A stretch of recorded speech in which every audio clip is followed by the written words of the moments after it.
He's the voiceover studio engineer of the Stars in Los Angeles, California, a Virginia Tech grad with a knowledge of recording studios unmatched in his field. He's a voice actor from Buffalo, New York, with 30 years experience in recording studios and behind the mic. He solves people's home voiceover studio problems in the blink of an eye. Together, there's no studio problem they can't solve, and they'll do it for you tonight. Welcome to East West Audio Body Shop. Now, live from a basement in Buffalo and an office in L.A., here are Dan Leonard and George Whittam. Good evening. I'm Dan Leonard in the East. And I'm George. And together we are East West Audio Body Shop. Oh, man. Oh, darn. What the heck was that? Must have been whatever I had for dinner. Classic. It's live, folks. It's live. It really is live. That's right. How you doing, Dan? I'm better now, I think. Good. Well, that was a weird one. Well, Good evening and welcome to East West Audio Body Shop. We have got a fabulous show for you tonight, if my voice will hold out. We've got the founder of Voiceover Universe. Zurich is going to be here in just about half an hour or so stay tuned for that. We'll have a great conversation with him, learn all about VAU, or not VUA, VOU. That's what it's called. I always confuse those. VU. It's easy. VU. VU. Okay, good. Alrighty, but he'll be with us in a little bit, so stay tuned for that. And we're also going to talk a little bit about microphones, but that debate between dynamic and condenser microphones. And we're also going to, well, you have some stuff on that, right? Yeah, I'm going to give you guys a little bit of comparison and contrast between why you use one over the other. Right. Dan, I'd be remiss to not say, if I didn't point out that when you are at the most exuberant, when you're very loud, it's a little it's a little distorted. Okay, well, in that case, I will turn my microphone down. And how's Perfect. that? Is that much better? Get more exuberant. More exuberant. There you go. Perfect. Okay. Thank you, sir. That's the thing, is Dan can't monitor what he's hearing from my end, so I have to. It's complicated. Well, I mean, think about this for a second. I'm sitting here in my basement in Buffalo, as wonderful as it is. You're out there in Santa Monica, 2 blocks from the Pacific Ocean. So, I'm talking to you on Skype, and I'm sending it via probably about 10 satellites. It's bouncing off a relay station in Karachi, then over to Berlin, and then back down to, say, Melbourne, Australia, and then back to the west coast of the United States. And then you're talking to me, and then it has to go off from Greenland to Point Barrow, Alaska, to Dan Leonard's Random Tour of the World. That's right. Should put on, I've got that song, the Song of the Nations. We should play that. Yeah, one. No, it is damn amazing that we can do what we do using Skype, no less. I mean, it's quite remarkable. It does not hurt that Dan and I are both on FiOS, so we've got the best, fastest internet connection you can get in your house in the U.S. that I'm aware of. And right. And then I think because we're both on FiOS, we're both on the shared Verizon backbone, so we probably have the best possible case scenario between us. I know that for a fact because when I was at my last home, I was on Time Warner cable, and it was nowhere near as good. I mean, we had more delay, more dropouts, everything. This has been fantastic. If you're ever moving and you have an option where to live between 2 places, one has FiOS and one has cable, go to the FiOS house. Yeah. The first thing is, how good are the schools? Second, do they have FiOS? Right. Pretty much. It's pretty amazing. Yes. Well, you'll notice I have slightly different glasses this week. They aren't Coke bottles? No, I've never had Coke bottles. Usually I'm like wearing them like this, which I think most people recognize, but these are much bigger than the other ones. I don't know. I'm watching TV last night, and all of a sudden I'm like, hey, what happened to my glasses? Oh, you lost. Fortunately, I have a backup pair that were chewed up by my kid's bird. So I've got, all these things over here. Are they a different prescription? So when you put them on, everything seems a little bit further away or a little closer? No, actually, it's actually pretty good. Because this was the prescription I really liked, and I hated losing these. And then the one I got next was, you guys don't want to hear any of this crap, do you? You really don't. snore. I just want to show that, as much as you read the stuff we write and you're so excited about this show, we're just regular guys. We're just here to shoot the breeze. That's right. But like we say, when we talk shop, people want to listen. And that's what we want to talk about tonight, because we've got a lot of interesting topics. And of course, Zurich's going to be with us in a little while. And, first thing we wanted to talk about tonight, because again, someone was talking about it in the forums. Mm-hmm. Not that I play around there a whole lot.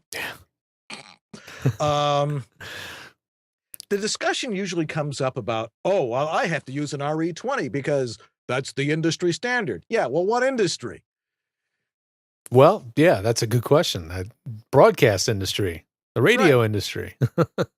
I think that's the biggest mistake a lot of people who come into this business make, is they think they're coming into voiceover to be on radio or on television. To be an announcer. To be an announcer. Been there, done that.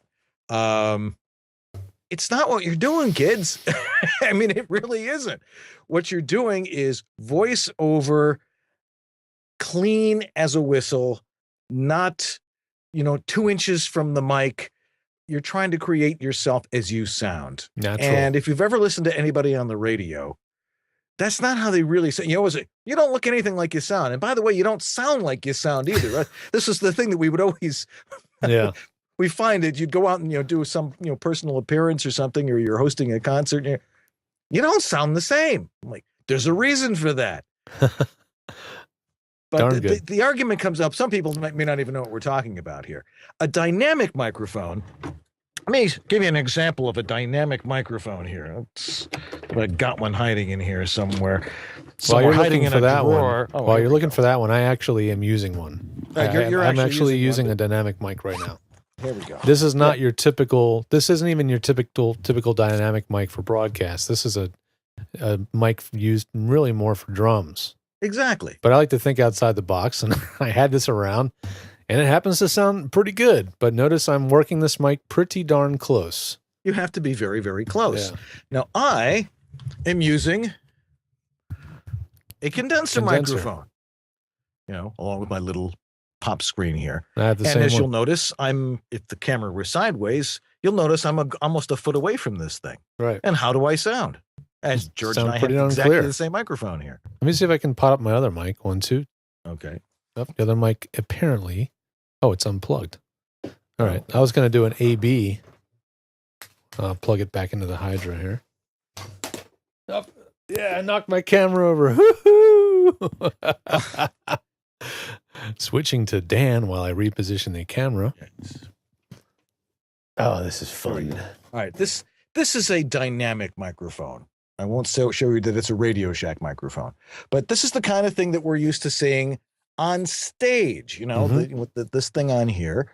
And, and it'll say something on there like, what does it say there? Shure unidirectional dynamic microphone. So this is essentially like an SM57 or an SM58. Right.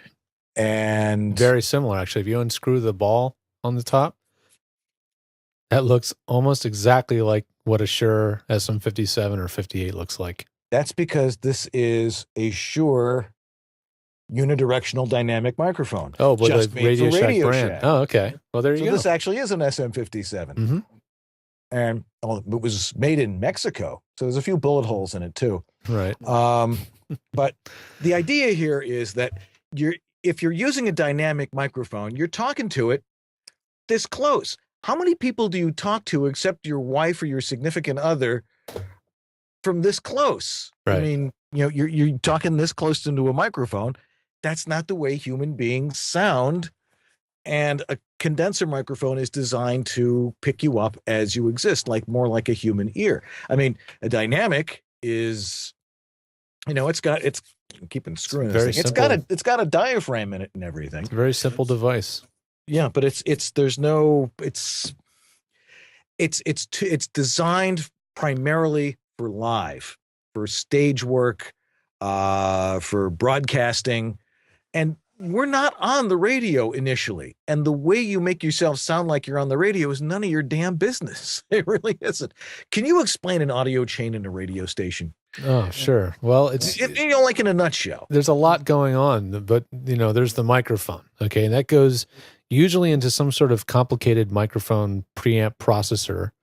That goes into the mixing console, comes out of the console, and from that point on, everything that happens from there on out is all the stuff that you have no clue is what's being done to the audio. I mean, it's like they have this like $10,000 thing called the Orban Optimod or something, and it does like multi-band compression, and it's all about doing everything possible to maximize the level going out over the air with minimal changes in dynamics. And it makes you sound huge and makes you sound really present and bigger than life. That's right. Yeah, and that's exactly not what you're trying to do in voiceover. So, yet that's what everybody seems to be wanting to do. It's like this preconceived notion of that's what voiceover is because they hear that on the radio. And, sure. It's programming. I mean, if you think it's hard to, get it out of your head when you're a listener, try getting it out of your head when you're actually an on-air, DJ or talent that has to switch brain and go back to doing voiceover. That's definitely really difficult. I think Zurich can talk about that later because I think he that's an may excellent still point. do some radio stuff. He's someone that actually seems to be able to do it, but that's not easy. No, and there's actually not a lot of people that have come out of radio that have made an immediate impact in voiceover. There's a few, but they were very professional voice actors and radio people. They sort of drifted into it at the same time. Yeah. I spent many years in radio, and it's been very, very difficult for me to break out of it. And finally, it's like, well, just learn to relax and be yourself, and that's really what makes the difference with a lot of this stuff. Yeah. We got a couple of questions here. Ann Richardson's asking about cover how to work those mics and avoid popping peas, please. Okay. Well, I think that's a good one. That is a good question. Well, first of all, all, I teach all the time. Yeah, if you see the way I have my microphone right now, I'm speaking over top of it, not directly into it. If I was to speak directly into it like this, pop, pop, I could pop peas much easier. Now I have a pop screen on top of this. So if I take that out of the way and I pop my peas, as you can hear, I'm popping the peas pretty bad. Right. So I'm using a pop screen, but in conjunction with that, I'm just speaking over the microphone or sort of past it while having the mic still pointing at my mouth. And that's a really surefire way to keep from popping peas. That's one way anyway. Right. Now, the way I usually have this, I'm going to do a little microphone adjustment here because I can. Just turn this around this way, and then we'll turn it around this way, and then we'll turn this around this way and push this way. It's live, folks. It doesn't get any better than this. Yeah, like that. Here's how I do it. As you'll see, the microphone is not, the diaphragm of the microphone is not directly in front of my mouth. Mm-hmm. The diaphragm is more like at the bridge of my nose. And this is the way I have my mic set up over here behind me. Mm-hmm. But then you can have your copy is underneath. And if you just talk like this, you'll notice that, now I'm talking out into my office here, so the acoustics aren't really fantastic. But, if I read my copy and it's down here like this, you'll notice that, that's the way my voice naturally sounds as you hear me. Mm-hmm. And if I go directly into the diaphragm, even with a pee popping popper thing here, is it still popping on you there, George? If I pee pop pop poo poo poo pop poo, a little bit, but I have so much processing and stuff going on to clean up our signal chain, just like we would if we were on a radio show. Right. That it really kind of dials out a lot of that stuff automatically. But I think the idea is the same. You can still kind of notice it. Right. The idea is you speak what we call off axis. You don't talk directly into the microphone. You actually try to ignore that the microphone is even there. You want to concentrate on your copy, which is in front of you, and do your performance and that sort of thing. The microphone is really secondary. As long as it's set in the right place, you really shouldn't have too much of a problem. Yeah, that's a big part of it. But there's another practical or more of maybe even a technical reason. There's another technical reason why you can't use a dynamic mic a lot for voiceover. And that is dynamic mics output a very low signal, in comparison to a condenser mic. Actually, let me see what this mic sounds like. If I check. So there's the audio setting at 30-35. Now, one of the main reasons I'm not using it in my studio is because, well, I don't really have a studio. I have an office. And it's not the quietest environment in the world. It's got lots of hard drives and a couple computers and all the bells and whistles I need to be able to do this show. So while I could use this mic and it sounds pretty darn nice, I get a good bit more kind of background noise and white noise on the recording. So I like to use this microphone instead. It's more directional. It's just a little more in your face. But it's working because I'm speaking at a pretty loud volume. I'm speaking at like a moderate to moderately loud volume. And the dynamic mics work really well with that. However, if you're doing a really natural or a low volume read, the mic doesn't get, it just can't get all the nuances, and you have to turn the preamp way, way up, and you end up just sort of getting this hiss in the background. As opposed to using this one where you can hear me quite clearly.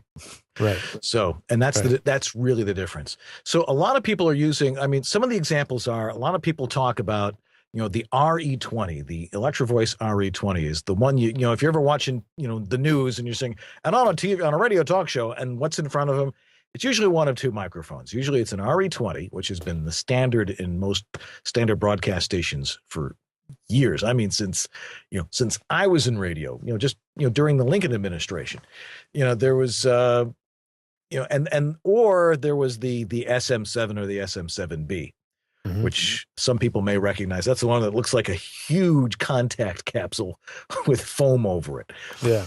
It's basically an SM. It's actually not very far off from an SM57 with a few little bells and whistles thrown in.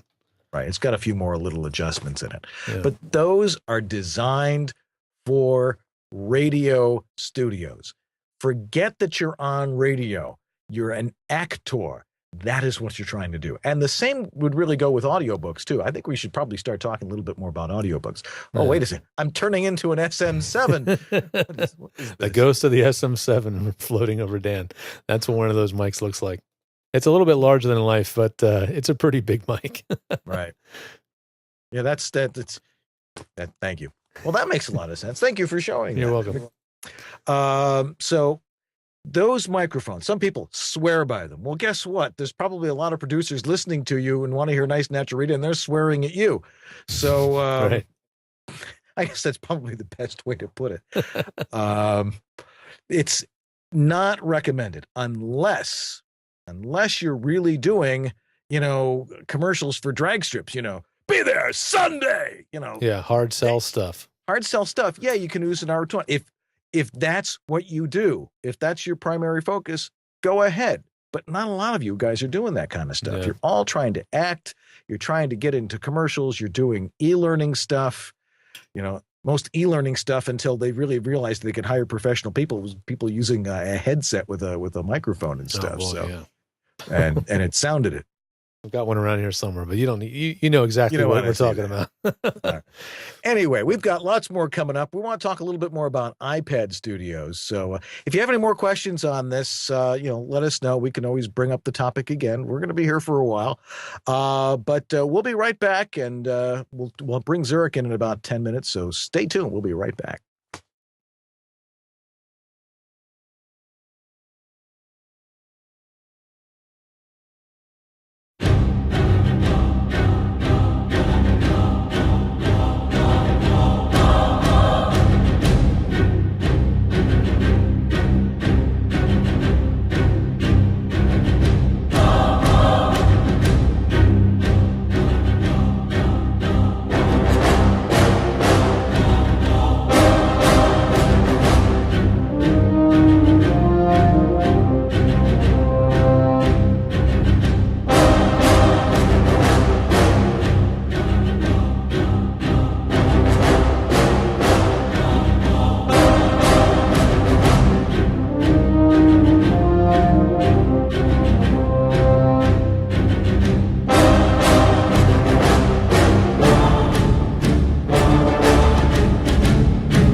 This is East West Audio Body Shop with Dan Leonard in the East and George Whittam in the West.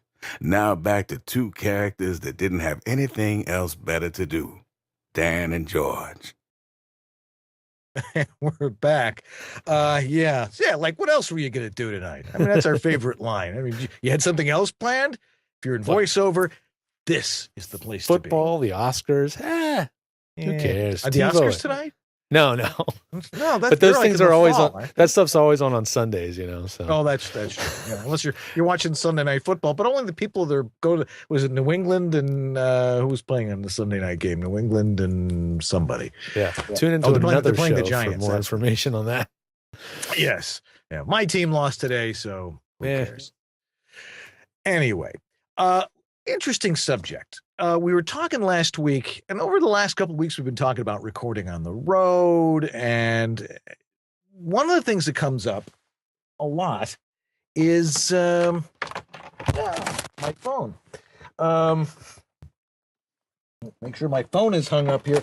This is all live here, kids. This looks pretty cluttered in there, Dan. It almost is. as bad as my place. Yes. Okay. This is an iPad. And I was doing a webinar this week. By the way, there's still seats left for the rest of these.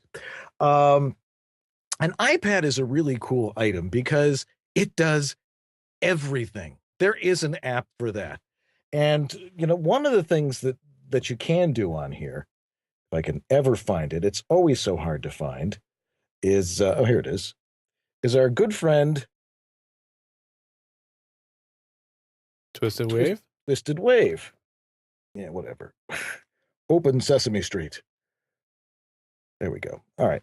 So Twisted Wave, here's a program that will do everything that your Mac program will do, except you've got all this tactile stuff you can do with it. It's you can if you go in here and you just split those bars off, and you can edit very accurately because you can zoom in by going like that. I mean, you can't beat that. I made this interesting statement this week while I was doing one of the webinars that I predict, and we'll be here in 2 years, so you'll figure we can see if I was full of baloney. I predict within 2 years, the majority of us are going to be using tablet computers to do what we do. Not only because it's going to be simple.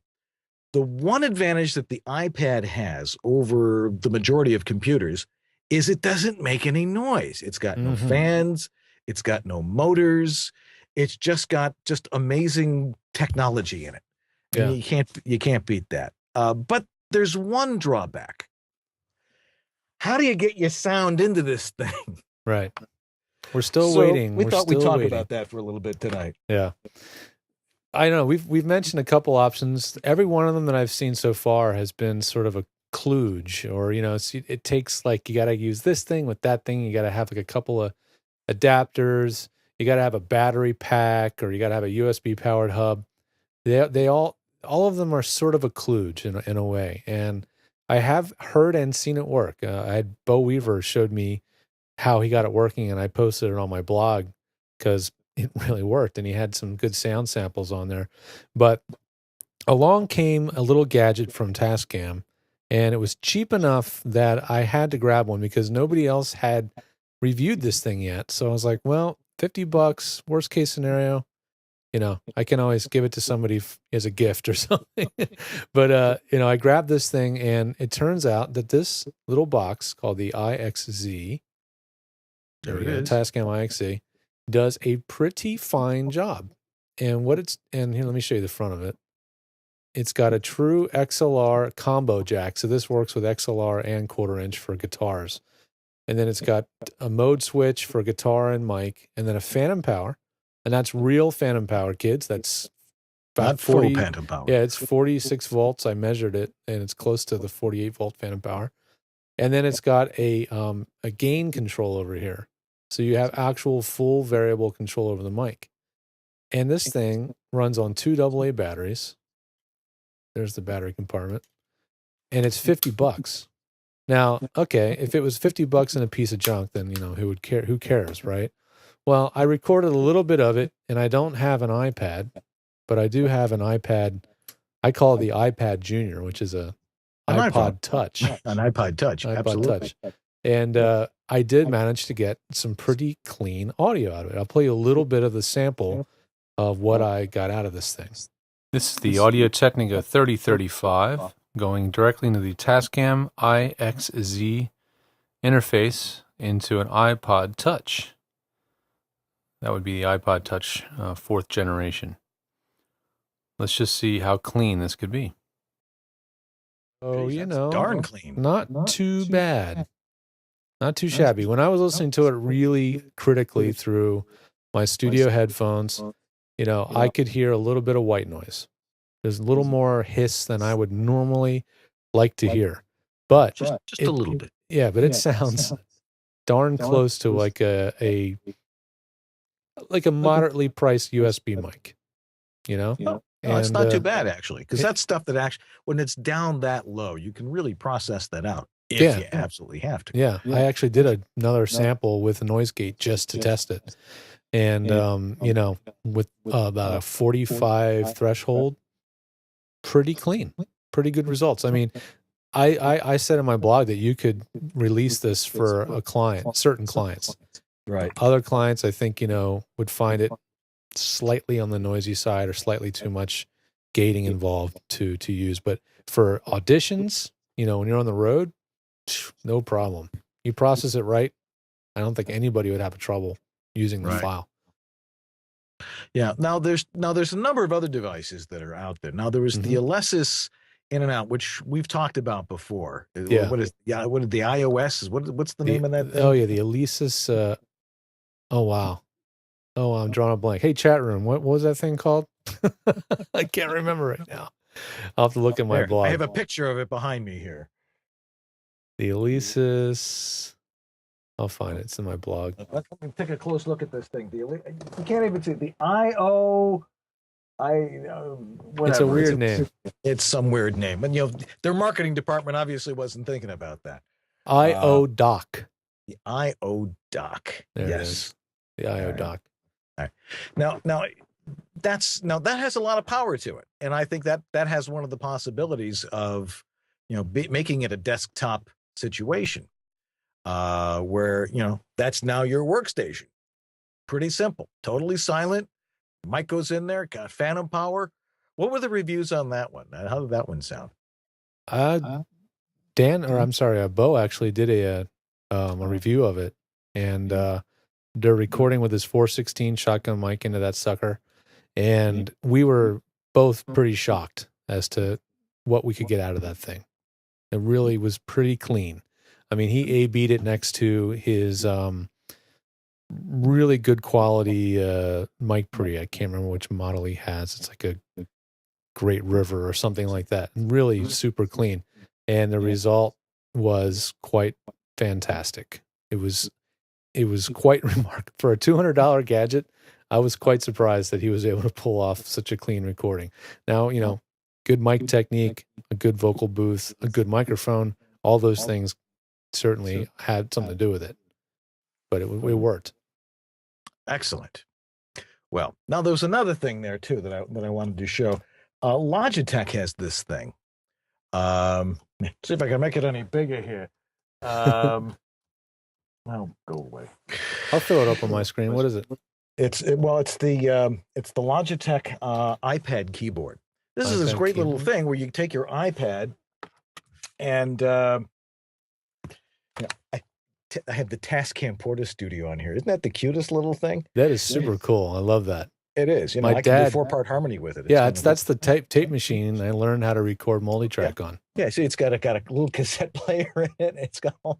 I mean, I used to use one of these things too. That's the one. one. I mean, you could do amazing things, but you know, the art quality wasn't so great. So they made an app out of it. You know, what was this thing, like $150, and it's like $299 app now? Anyway. There's the keyboard on the screen, by the way. Very good. The little keyboard dock thingy. There it is, right there. Wait, yeah, that side. There we go. One. Okay. All right. And that allows you to make this completely a desktop unit. You know, it'll be right in front of you. You got a keyboard. The thing again is, what's the input? You know, we keep talking about mic. we're not sure what the delay is on a lot of these things, but there are some devices out there that are giving us that will give good digital input into your iPad or your iPhone or iPod. And I'm telling you, 2 years, and that's what we're all going to be using. I stand by that. I think that's definitely the case. I think we are getting very close. If they made a regular computer that had the positive attributes of an iPad, I'd probably still use that. I still would rather have a real keyboard. It's like, why take an iPad and then bolt on all this junk and make it into a laptop?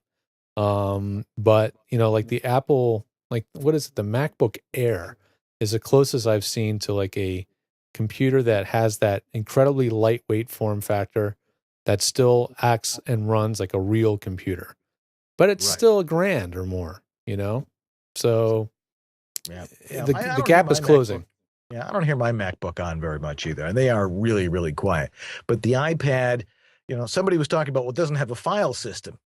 Well, it's easy with the cloud, you just, you hit send, boom, and you send it where you got to go.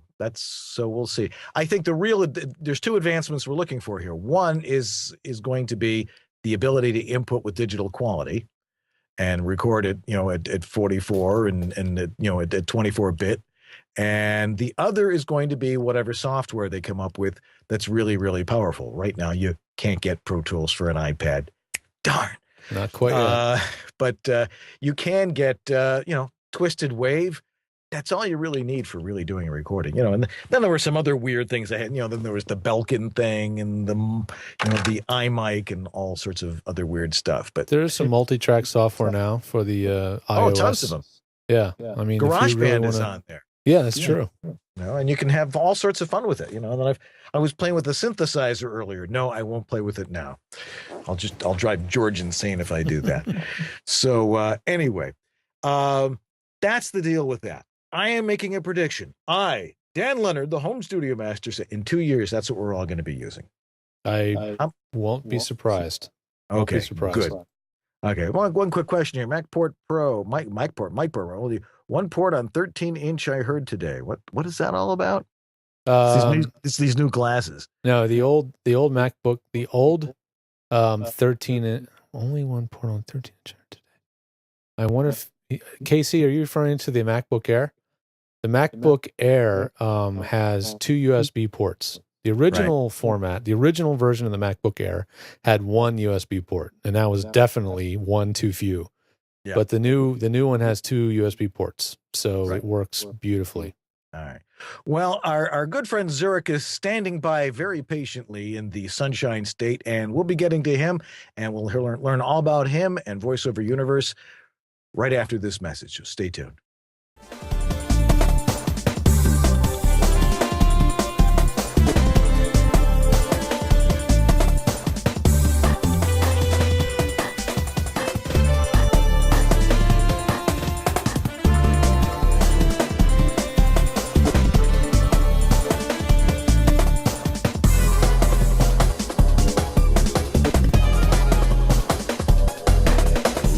Recording services. Randy Thomas chiming in. This is Alex Verdi. Hi, this is Bill Ratner in Los Angeles. Hi, this is Scott Rummel here in Yorba Linda, California. Hi, my name is Rick Wasserman. Hi, this is Tom Kane. Hi, my name is Vanessa Marshall. Hi, my name is Zurich. Hi, I'm Mary McKittrick. Hi, I'm Peter McHugh. I was turned on to George by none other than Don LaFontaine, who always swore by his health. George is absolutely awesome. ISDN, Source Connect, Phone Patch, FTP, you name it, George has set it up. It's really the best thing I've ever done for myself. I feel free, safe, fearless, like anything is possible in here. Unless you like to look for opportunities to waste time, call George. And he did all of that, long distance over the phone and the internet. I'm very happy with George, and I cherish I've got my travel kit, I got my Source Connect, I've got it all going on, thanks to you. Thanks, George. You make it easy.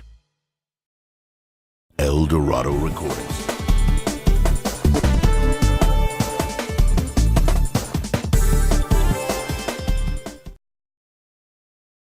This is East West Audio Body Shop with Dan Leonard in the East and George Whittam in the West. Two guys I love spending Sunday nights with.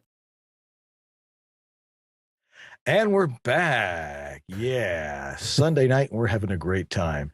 And it's now about to get a lot better because our special guest now joining us on screen for the first time on East West Audio Body Shop. Not only is it the first time he's on the show, it's the first time he's actually with us where we can see him as he talks to us. The amazing Zurich. How you doing tonight? I'm still trying to figure out what's so amazing about me, but I'm feeling good, man.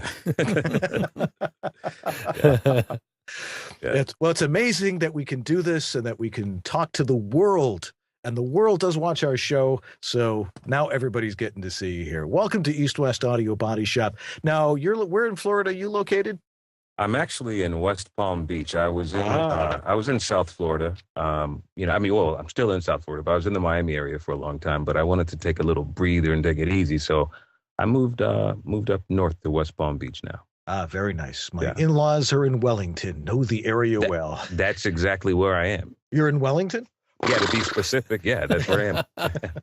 So all the horses are exactly where the Peloponnese are. Right. That's a beautiful neighborhood out there. It really is. It really is gorgeous. Well, you're a lucky guy to be living down there. Thank you. We're here in the Miami of the North in Buffalo and George by the Sea. Right. But anyway, so I'm fascinated with some of the stuff that you've been doing over the past couple of years. In 2008, I believe it was. No, 2007, 2008, you began Voiceover Universe. What was the genesis of that, and how did you get that going?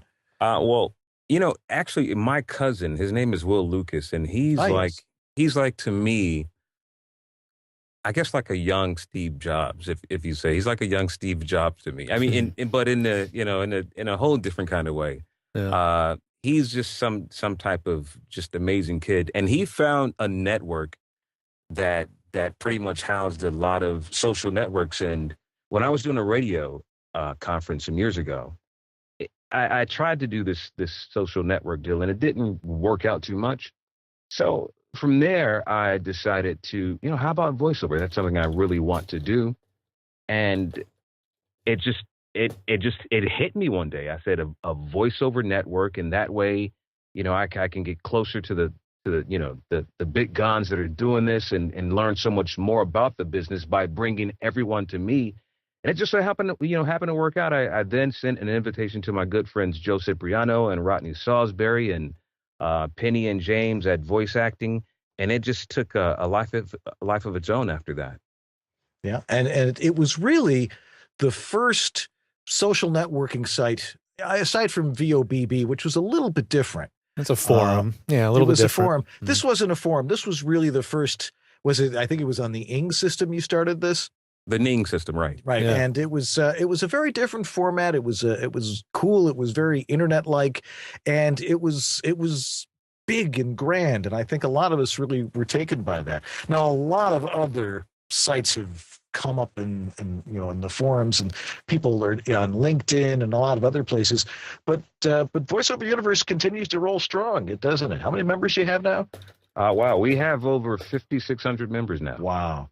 5,600 is pretty amazing. That it is, and there was a lot of different groups in there. There was the Booth Builders group that I always tossed myself into, and a few others in there. So, and people are posting jobs in there. It's a very interesting network. Now, what kind of feedback have you gotten from people about it since you started it? Well, when we first started, it's like, as you all know, it's pretty amazing. Everybody, the who's who and voiceover, they were there. We're talking voice actors, in all categories, animation, promo, commercial, you name it. They're all there, as well as the coaches and the agents. Everyone is there. And I believe, well, to me, the highlight was actually having, the late Don LaFontaine as a member. Indeed. Early on. Yeah. And that was 3 months into it. Who introduced it to him? Who put it in front of Don's eyes the first time, I wonder? It was Joe. It was Joe? Yeah. Yeah. Joe's and awesome. he played around. It was Don's, it was his sandbox, as for everyone else. And it's pretty amazing. Yeah. I think that one of the most amazing things in what you said initially there is that there are 5,600 members on there. It's awe-inspiring, to most people, I think, that there are so many people getting into the voiceover business. How many are succeeding, of course, is a whole nother deal. Absolutely. But do you work a lot with new talent? Are you finding new talent and trying to develop them, or how are you helping out? You know what? I've always been the kind of guy that always likes to help a person. And, you know, what I would do, I would kind of, I guess, call myself scouting, finding new members, because a lot of people would like to play on YouTube. So I found a young guy. He's an African guy, speaks Swahili. His name is Izaki, and he's about 18 years old with an amazing voice. And I found him, and I introduced him to Voiceover Universe, as well as a guy by the name of Piat. I think you've probably met Piat, George. Is it Piat or Piotr? Piotr, something like that? It's spelled like that, but it's pronounced Piat. Oh, there you go. I know of him, but I've never heard his name said, so now I know. Yeah, I introduced Piat to Voiceover Universe, and he met some incredible people there, and he found himself on the Game Show Network, and he moved from Hawaii to LA, and he's got a successful career now. He's got agents and doing television. And there's another guy by the name of John Bailey, who would play around on YouTube as well, which it was great practice for these guys. I introduced John as well to Voiceover Universe, and now John is quietly one of the top. Not I wouldn't say top, but he's quietly becoming one of the top promo guys. Like one of those go-to guys. Yeah, he's a guy from Memphis, Tennessee. And he's an amazing voice, just like your last guest, Larry Davis. I mean, he's just that type of quiet guy with a hidden talent. Yeah, no doubt. Yeah. It's not hidden at all. He's just absolutely amazing. I mean, we had a thrilling time with him last week. Now you do a lot of imaging work and network work. You're the voice of BET. How do you get into that kind of stuff? I mean, obviously you have to be good at it. What was your path to getting into doing that kind of work? Because it's very specialized work. Not everybody can do it. Yeah, it's pretty amazing. I'm still trying to figure out how I landed these gigs myself. But it is as weird as it may sound. I thought about booking these gigs. I just simply thought about it. I didn't really go after these gigs. I thought about BET, and somehow a guy that I worked with in Chicago was the music director, and he knew that I was doing voiceover when I was a radio personality in New York, and they needed a promo for one thing, and that was in 2004. And I found myself doing more promos and eventually becoming the voice of BET. And one thing that, I can definitely accredit to that was the fact that I was dependable. I mean, I always tell people, I say, I think I'm a pretty decent talent. I'd never call myself great. I think I'm a pretty decent talent, but for the most part, I'm dependable. And those guys were always able to depend on me, and it definitely helped me keep the job. And another big thing, I'm a big fan of boxing, and I always watched the Manny Pacquiao fights and the Floyd Mayweather fights. And before I knew it, I became the voice of all the Manny Pacquiao fights and Top Rank Boxing, and that's been about 5 or 6 years now. And it's kind of weird. I mean, just seeing that, and some of the new jobs that I've gotten. I've done stuff for Fox and ABC and CBS and DirecTV, and I definitely have to give credit to my agents, Mary Ellen Lord and Jessica at SBV. And, I know them. They're lovely people. Yeah, so that's my agency, and I, they really work, and I work harder trying to get the jobs. So it's a lot of hard work, man. It really is. Yeah, we got a question here from Gatorbait. Okay, must be somebody else in Florida. Okay. He says he wants to ask you about your simple studio setup, so people will hear you don't have to have all the bells and whistles to do big time voiceover work. Like we preach simplicity here, and obviously you do too. You went out. Okay. I simply, quite honestly, when I first started, I did the Avalon. I first started with the Symmetrix 528E as a radio imaging guy. And then I have the Valley sitting up there. And then I went to do the Avalon. And that stuff didn't work for me. And it doesn't work for everybody. And I had the True P Solo, which is it's another great mic pre. Oh yeah. And I finally graduated to a a Mac. And from there, solves a lot of problems, doesn't it? Yeah, exactly. And my buddy Roger Leopardi introduced me to the Mac and the Inbox, the Inbox Mini, and showed me a bunch of cool plugins where I really didn't need any extra outboard gear, and I just use my 416 now. I plug it into my Inbox Mini and right into my my MacBook, and that's it. So you're using Pro Tools.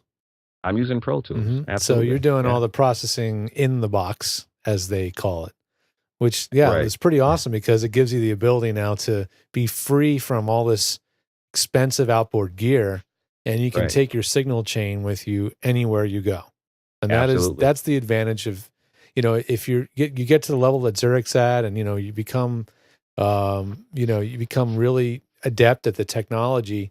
That's the kind of thing that a Pro Tools can eventually kind of bring out for you. As you will be able to manipulate that and set up some amazing effects chains so that you can have your sound anywhere at any time. So that's definitely an advantage of Pro Tools. Did you ever try?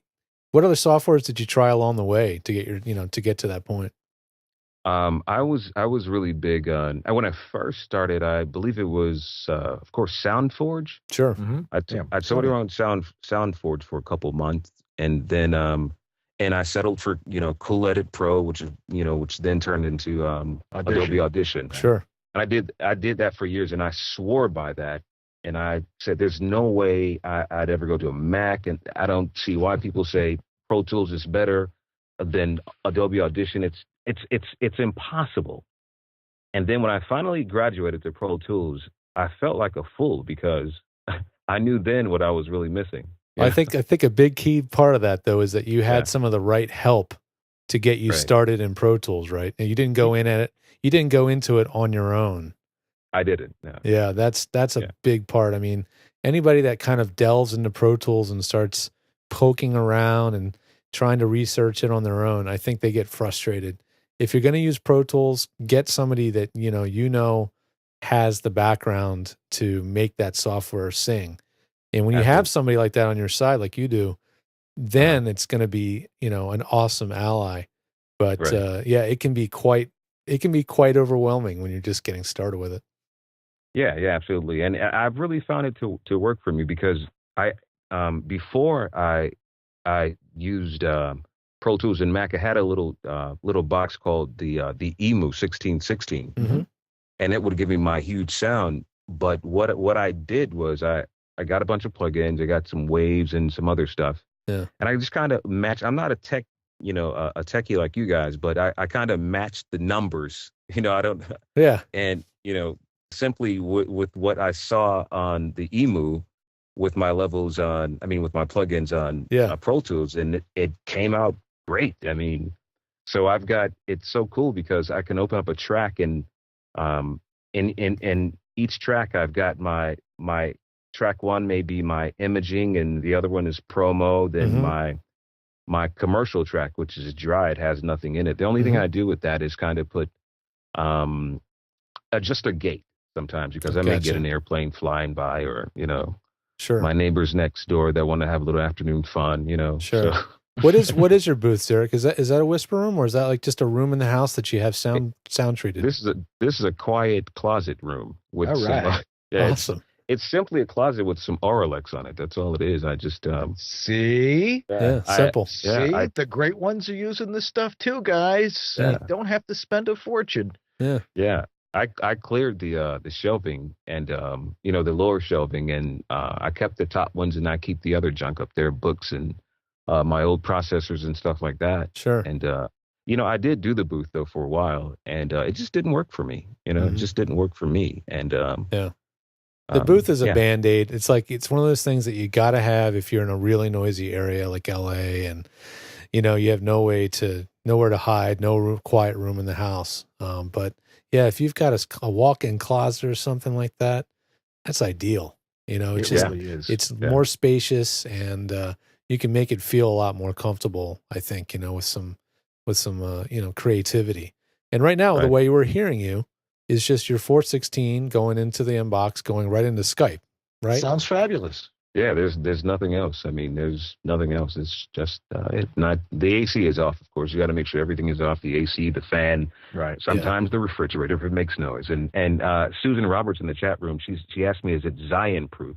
That's my daughter. Yeah, of course. Zion proof too, so. Yeah, you got a daughter about the age of mine. Mine's about 2.5. Exactly. Yeah, she makes appearances here a lot. Yeah, we like having her.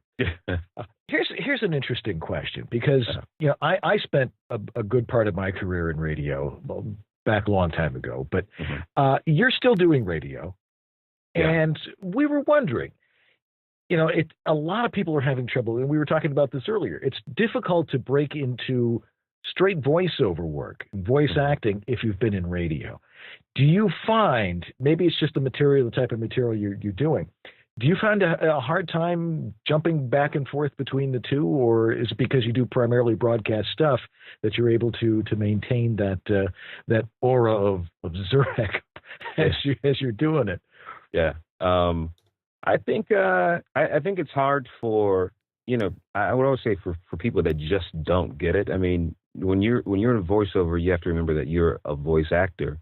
You have to know when to turn it on and turn it off. And quite honestly, I took a break from radio, maybe like a 5-year break or so. And I found myself back in the radio a couple months ago, on a part-time basis. So I'm not doing it, as much. But what I am doing different now is when I'm doing the fill-in show for the lady that does the midday, I find myself being a little bit more conversational. And then sometimes when I do the weekend show for the guy that does the Friday night house party, then I amp it up a little bit. I get a little live, and I do the broadcast radio voice. So just being an actor, man. Yeah. Well, radio is fun stuff. It's fun when you're young, but when you actually got to support a family and stuff like that, suddenly it loses its luster a little bit, right. unless you're working really, really big time. Right. But it's important for a lot of people to have those roots. You had some roots in technology. You at least knew what a VU meter was, right. Things along those lines. There's no doubt people with a radio background have a distinct advantage when it comes to being comfortable behind the mic, a lot of equipment, the technical side, editing, all those things Absolutely. Are a definite skill you get from radio. But getting the actor skill, I think arguably is far more difficult to develop. Yeah, I agree. That's what takes a lot of time and investment. Somebody asked about VU, Pat's voice. I think that's Pat Sweeney. Yeah. Where do you see VU heading? When with all these social networks growing and pulling everybody's attention in different directions, where do you see voiceover universe heading? I really want it to be a hub for everything that is voiceover. I mean, like for guys like you that are doing your webcast.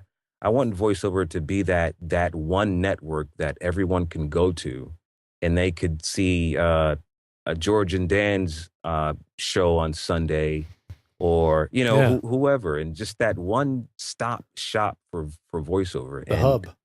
Yeah, exactly. That's where I see it going. And well, we got to talk off the air then and figure out how to get our show on there on a regular basis. Talk about it. I'm like, these guys understand. We got 5,600 members right here That's got to be the number one. I think I know a little bit about some of the lists out there, and I'm positive that's the biggest list in voiceover. Yeah. 5,000 plus.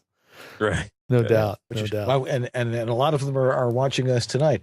Well, Zurich, it's a pleasure having you on our show tonight. And we've been looking forward to having you on. And, ever since you won that community award in 2008 at the Voice 2008, I've been very impressed with the kind of stuff you've been doing. And you're able to maintain voiceover universe and a very strong career. And again, it's been a pleasure having you on. Thanks for being with us tonight. Thank you, guys. So I'm going to go back and watch the Steelers and Ravens tonight. So all right. All right, man. You have a good night. Say hi to the family. All right. You have a good night. You too. Bye-bye. All righty. Well, we have the greatest guests on this show. It's amazing. What other place can you get all these great people? Tell me about it. Anyway, I know. We have a great time doing it. So anyway, we've got Bad Audio of the Week coming up. And George, you got something special for us, so I can't wait. We'll be right back after this.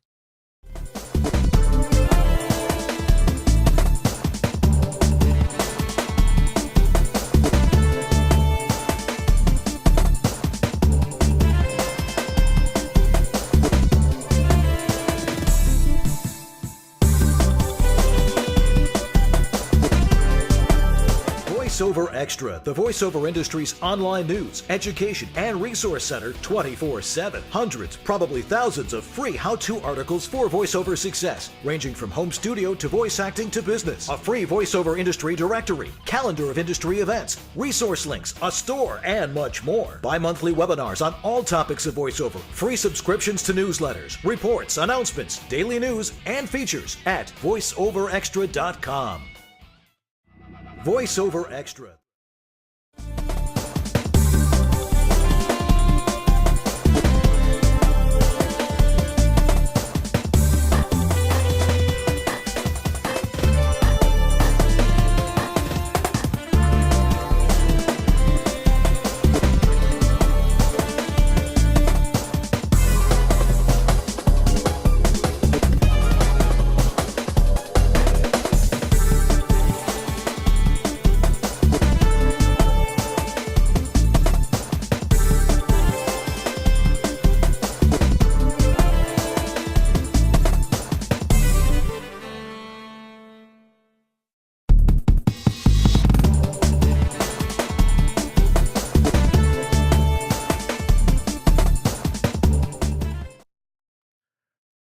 And we're back here on East West Audio Body Shop. I'm a little smaller, but don't worry about dealing with a little oddity of Skype here. It's it doesn't seem to want to let Zurich go away. Zurich, there's always like a little ghost image of Zurich on the bottom of the screen. I can think of worse looking guys that could happen. So. No. Anyway, all right. So great guests, great information, technology, the voiceover business. We have it all. And one other thing, another place that has it all, well, not everything, but everything you could possibly need, is our good friend Harlan Hogan's Voiceover Essentials at voiceoveressentials.com. Why don't you get the webpage up there, George, so we can take a look and see what kind of stuff we've got there. There we are. Okay. Voiceover Essentials. We talk about the VO1A, and we talk about some of the other things that he has. Our good friend Harlan Hogan, H2 for those of you who know him intimately. H2. Well, not too intimately. But he's got all those great things. The mics, he's got stands, he's got the rack that holds the mic, the voiceover, the Porta Booth Pro. Right. So much information. I can't keep it all in my head. He's got this voiceover recording sign, which is totally cool. I have mine. Totally cool. I have mine. I think it's brilliant. Yeah, and books. His own book on voiceover at home and on the road. What's that thing? Oh, this thing down here. Yeah, with the white thing with the plug on it. That's a wireless remote control, which is an important add-on for the sign, so you can sit at your studio and when you go on, when you go live, get me one of those. Turn on the sign, and when you go off, turn it off. One of the problem with these signs is if they're always on, it's like the boy who cried wolf, right? If it's always on, people will just start to ignore it. So you got to turn that thing on when you're talking and turn it off when you're not. That's it. I'm calling him tomorrow and I'm getting one of those. That'd be a big help around here. Oh yeah. Anyway, go over to voiceoveressentials.com because if he doesn't have it, you probably don't need it. So anyway. Yeah, he handpicks everything that's on that website. And he actually consults with people like me and Dan as to what are some of the, products that we would recommend that he carry too. So, it's really hand selected specifically for the voiceover industry. There's nothing on this website that would not apply to voiceover. So it's a great place to go. Right. Thank you, Harlan. Thank you, Harlan. And from good audio, it's time for bad audio. Let's get right into it. Here we go. Yeah. Well, that's a weird shot. Okay.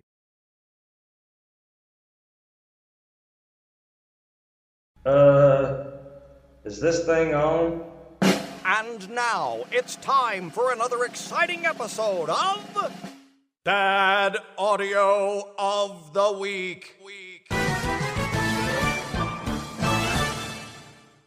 Oh, he redid it. Okay, I know, good. I did an abbreviated version. Oh, okay. It had such a long intro, so. All right. So what are we going to hear this week? Oh boy, I went through my bag of files, and I came up with this one right here, which I think is a good example of the kind of issue that a lot of people run into in a home studio. Let me see if this is the right one here. The spirit of South Carolina. What began as a simple, inspired dream has become a phenomenon that now inspires thousands of young students from across the Palmetto State each year. In early 2000, a handful of maritime enthusiasts in Charleston had a vision to create an authentic, working tall ship that could represent the best of South Carolina and help bring to life the region's heritage, which remains so entwined with the sea. So basically, what we're hearing here is basically bad acoustics, more than anything Somebody else. talking into a garbage can, essentially. Yeah. That's what it's supposed to sound like. It's kind of what it sounds like. It's a lot like what it sounds like. So basically, the problem here, this is what happens when you have your voiceover mic sitting on top of a studio or sitting on top of a desk. Yeah. With like your computer monitors all around it. And, you've got she probably, if I remember correctly, had some sort of a hutch, with all sorts of cubbies. So basically under a shelf. Yeah. She was under a shelf, kind of like in a cubby. Wow. It sounded a lot like sticking your head in a trash can. It's easy to reproduce that. I mean, yeah. Garbage in, garbage out. So I worked for a while with her to dial that out. It was hard because I wasn't there physically with her. So, a lot of the stuff we had to do back and forth, sending files and getting photos of how things were arranged. But once we got the mic up off the desk, I think that was the number one solution. And that seems to work for almost everybody. Just get the mic up and away from the desk, that big, hard, reflective surface. Yeah, I had a client a couple of weeks ago, and it was like, what is that noise? What is that? I said, have you gotten the boom microphone stand I told you? And he goes, yeah. Well, is your mic still on the desk? Well, yeah. Take it off. The difference was spectacular. And his studio that was sounding suddenly sounded very, very professional. And like Zurich said, you don't need all that stuff. And that's what we like to keep telling you. Keep it simple and, understand some basic things about acoustics, and you'll do just fine. Yeah. I mean, just amazing how often just moving the microphone. And I'll say this, I'm happy to say this every week and be a broken record, but it's amazing the difference that just moving a microphone will make. It's the cheapest upgrade with the most expensive results. Let me put it that way. I mean, you can go from a $100 Shure SM58 dynamic to a $3,000 Neumann U87. And if those two mics are not used, if you don't use that U87 correctly and you don't place it correctly, it's not going to sound any better, and sometimes it will sound worse than the 58. That's SM58, right. The $100 dynamic mic, a lot like the one Dan was showing you earlier. I mean, positioning is everything. That's right. Yeah. So anyway.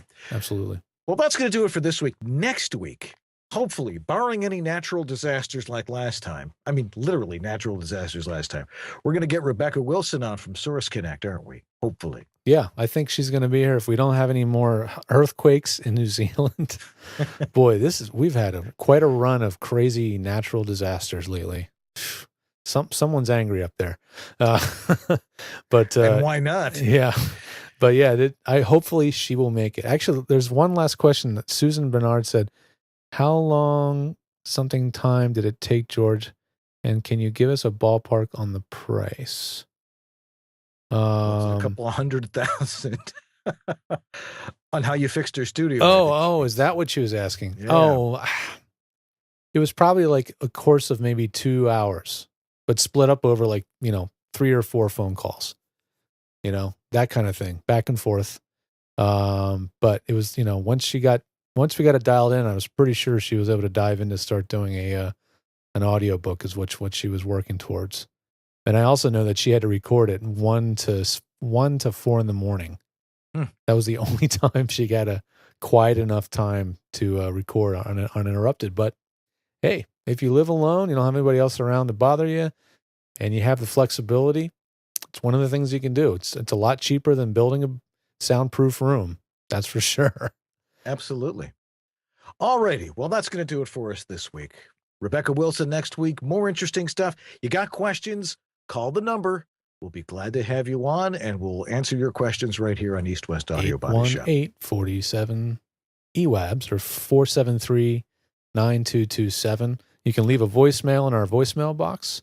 You can also send an email to ewabshop@gmail.com. And please keep the questions coming. You guys are the engines that drive our show forward. So we definitely can use the help to keep the show moving. Right. And there sure were plenty of you around tonight, too. Anyway, I'm Dan Leonard in the East. And I'm George Whittam in the West. And together we are East West Audio Body Shop. You have yourselves a great week, and we'll see you next Sunday night. Take care, everybody. Bye-bye.